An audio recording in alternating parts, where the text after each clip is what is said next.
9월 4일 살아계신 하나님의 말씀 역대하 16장 1절부터 10절 말씀으로 하나님 앞에는 전심을 다해야 한다는 제 말씀드립니다. 처삼촌 산소 볼초하듯 한다라는 말씀을 들어보셨지요? 사실 처삼촌 하면 혈족도 친족도 가족도 아니요. 처 때문에 형성된 어정쩡한 관계이다 보니까 어쩔 수 없이 볼초를 하면서도 마음의 정성과 성실을 다하지 않는데 생겨난 무성의함이 나타나는 말이지. 기도를 함에 있어서 그렇게 처삼촌 산소 볼초하듯 무성의하게 형식적으로 하게 되면 아무 능력이 없어 바라는 말을 이룰 수 없게 되는 겁니다. 어떤 사람은 어려운 일을 당해놓고서 하는 말이 원망 섞인 말을 합니다. 하나님, 기도도 할 만큼 했는데 어째서 이런 일이? 그러면 기도를 얼만큼 했는데 그래 물으면 막상 할 말이 없어 합니다. 기도의 한계가 어디까지라고 생각들 하십니까? 그에 대해서 맞는 대답을 할 수 있는 분이 있으십니까? 믿음의 확신에 의해 응답되어져 하나님 뜻대로 결과를 얻을 때까지 그 기도의 한계를 알 수 있습니다. 그때까지는 집중해서 오로지 기도에 전심전력해야 하는 겁니다. 왜냐하면 오로지 하나님께만 믿고 집중하는 기도라야 주께서 들으셔서 응답하시기 때문입니다. 역대하 16장 9절에 여호와의 눈은 온 땅을 두루 감찰하사 전심으로 자기에게 향하는 자들을 위하여 능력을 베푸시나니라 말씀합니다. 그럼 기도를 왜 들쭉날쭉하는가? 역대하 14장 9절 이하에 보니까 구스 사람 세라가 군사 100만 명과 병거 300대를 거느리고 말에서 이르니까 아사 왕이 그의 하나님 여호와께 부르짖어 이르되 여호와의 힘이 강한 자와 약한 자 사이에는 주밖에 도와줄 리가 없사오니 우리 하나님 여호와여 우리를 도우소서. 우리가 주를 의지하며 주의 이름을 의탁하옵고 이 많은 무리를 치러 왔나이다.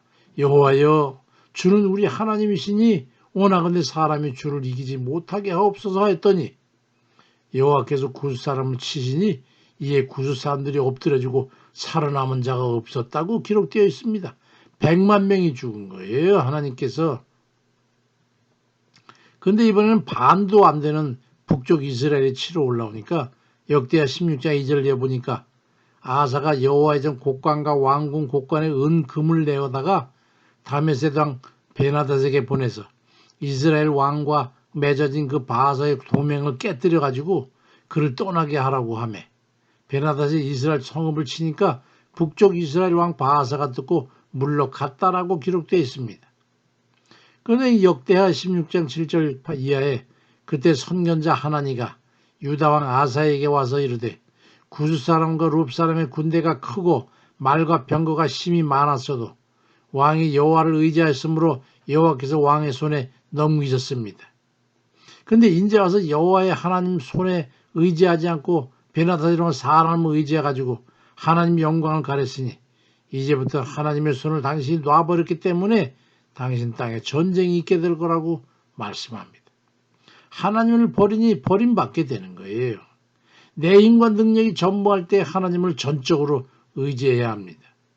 사람이나 세상 권세나 물질이나 어느 것 하나 의지할 것이 없을 때 우리는 그제서야 다 내려놓고 하나님께만 완전히 의지하고 복종하게 되는 겁니다. 사실 그때가 바로 하나님을 만날 때라는 것을 알아야 되는 거지요. 전심을 다해 보세요. 오로지 하나님만 의지할 수밖에 없어 전적으로 하나님께 매달려 기도할 때에 하나님께서 기꺼이 역사하심으로 인도하시는 겁니다. 왜냐하면 이사야 42장 8절에 나는 여호와이니 이는 내 이름이라. 나는 내 영광을 다른 자에게 내 찬송을 우상에게 주지 아니하리라고 말씀함으로 해서 하나님께서는 홀로 영광을 받으시기 때문에 그런 거예요. 그래서 역대하 16장 9절에 여호와의 눈은 온 땅을 두루 감찰하사 전심으로 자기 향하는 자들을 위해서 능력을 베푸신다고 말씀하고 있지 않습니까? 하나님 앞에서의 행함은 무엇이든 전심으로 행하는 것이 있어야 인정됩니다.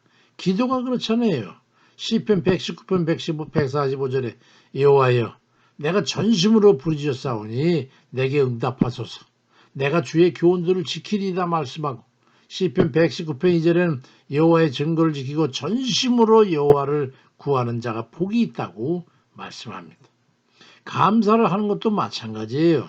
시편 9편 1절에 내가 전심으로 여호와께 감사하며 주의 모든 기이한 일들을 전하리이다 말씀합니다.